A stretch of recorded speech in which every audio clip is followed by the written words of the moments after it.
میں نے اپنے ایک بزرگ کے ملفوظ میں یہ بات پڑھی تھی، انہوں نے ارشاد فرمایا تھا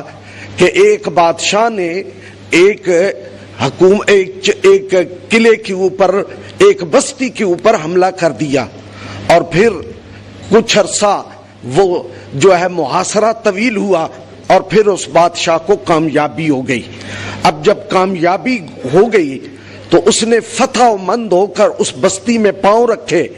تو اب اس کے دل میں آیا میں نے اتنی بندے ذبح کروائے، میں نے اتنے دنوں کی لڑائی کی، میں نے اتنے دنوں کے اوپر اس کے اوپر حملے کرتا رہا، اب مجھے فتح ہوئی ہے، چلو جا کر دیکھیں تو صحیح وہ زمین کیسی ہے، اس کا کلچر کیسا ہے، اس کی بود و باش کیسی ہے، وہ لوگ بستے کیسے ہیں، وہ لوگ کھاتے کیا ہیں۔ تو یہ بات اس کے دل میں آئی اور وہ وہاں سے چل پڑا، گھوڑے پہ سوار، پورے علاقے کا اس نے دورہ کیا، اور دورہ کرتے کرتے دیکھتے دکھاتے قبرستان میں پہنچ گیا۔ قبرستان میں پہنچ کے داخل ہوا اور اس نے ہر قبر کے پاس گیا، ایک قبر کے سرہانے پہ جاتا، لکھا ہوتا، کتبہ لگا ہوتا کہ یہ صاحب فلاں ہے، ان کا نام یہ ہے، ان کے باپ کا نام یہ ہے، اور ان کی مرتے وقت عمر 2.5 سال تھی۔ اگلی قبر پہ گیا، اگلا کتبہ لکھا ہوا کہ میں اس قبر کے کتبے پہ لکھا اس کا نام یہ ہے، اس کے باپ کا یہ نام ہے، اور اس کی عمر 1.5 سال۔ بادشاہ ایک کونے سے ہر قبر کے سرہانے پہ جا کے کتبے کی تحریر کو پڑھتا رہا اور چلتا رہا۔ کسی کی عمر 1.5 سال، کسی کی عمر 2 سال، کسی کی عمر 2.5 سال، کسی کی عمر 2.5 سال سے زیادہ نہیں لکھی ہوئی تھی۔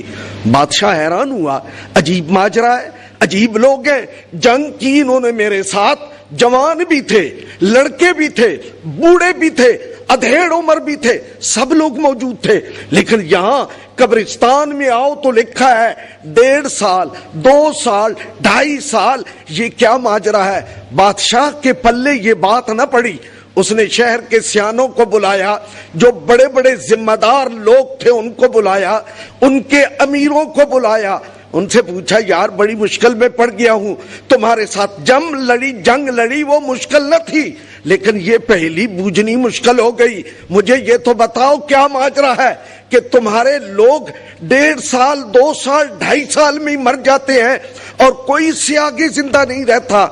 تو وہ سیانے لوگوں نے بادشاہ کے دربار میں ہاتھ جوڑ کے کہا بادشاہ سلامت، جان کی امان پائیں، ایک عرض کروں؟ کہا ضرور۔ کہا بادشاہ اصل میں بات یہ ہے، یہ جو موت ہے نا، یہ جو قبر ہے، یہ آنے والی زندگی کا وہ سفر ہے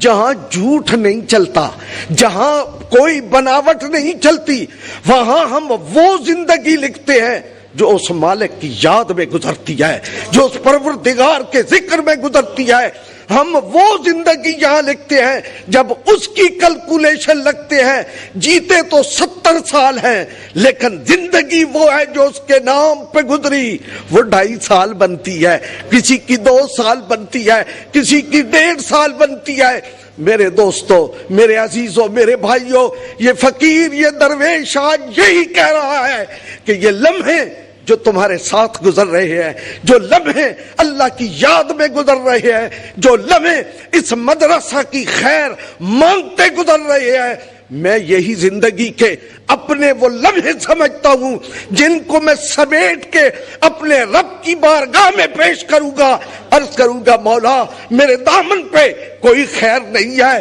میرے دامن پہ کوئی نیکی نہیں ہے، میرے دامن کے اوپر کوئی بڑی بات نہیں ہے۔ ہاں، میں اپنے دوستوں کے کہنے پہ میں یہ سفر کر کے، یہ ریاضت کر کے، یہ وقت گزار کے میں اس شہر میں گیا جہاں میرا جاننے والا کوئی نہیں تھا، میرا رشتہ دار کوئی نہیں تھا، میرا کاروباری شریک کوئی نہیں تھا، سارے وہ لوگ تھے جو محمد عربی کا کلمہ پڑھتے تھے، محمد عربی کی غلامی میں رہتے تھے، وہ میرے دوست تھے۔ انہوں نے مجھے بلایا، میں وہاں حاضر ہوا، مولا میرے انہی لمحوں کو میری آخرت کی بخشش کا سامان بنا دے۔ تو حضرات محترم، میں